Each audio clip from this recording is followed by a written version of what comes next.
ఈ నెల 21వ తేదీన జరగనున్న నీట్ 2026 పరీక్ష పకడ్బందీగా నిర్వహిస్తామని జిల్లా కలెక్టర్ కె హైమవతి తెలిపారు.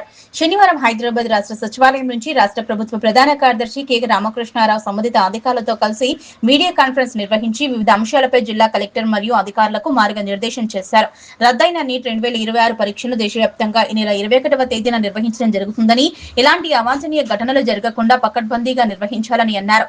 వరిధాన్యం కొనుగోలు రాష్ట్ర వ్యాప్తంగా 96% పూర్తయిందని, మిగతా ధాన్యాన్ని 2-3 రోజుల్లో పూర్తిగా స్థాయిలో కొనాలన్నారు.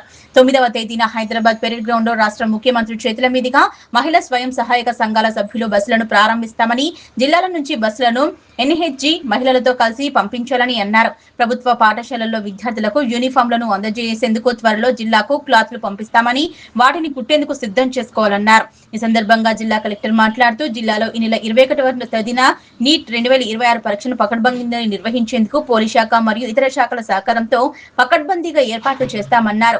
జిల్లాలో వరిధాన్యం కొనుగోలును ప్రభుత్వం ఆదేశాల మేరకు త్వరగా పూర్తి చేస్తామని తెలిపారు. ఈ కార్యక్రమంలో డిఆర్డీఓ జయదేవ్ ఆర్య, జిల్లా పౌర సరఫరాల అధికారి Tanuja, DM civil supply Gopikrishna, DCO Varalakshmi, DAO Swarupa Rani, DPO Ravinder, జిల్లా రవాణా శాఖ అధికారి జోగేశ్వర్ జాదవ్ తదితరులు పాల్గొన్నారు.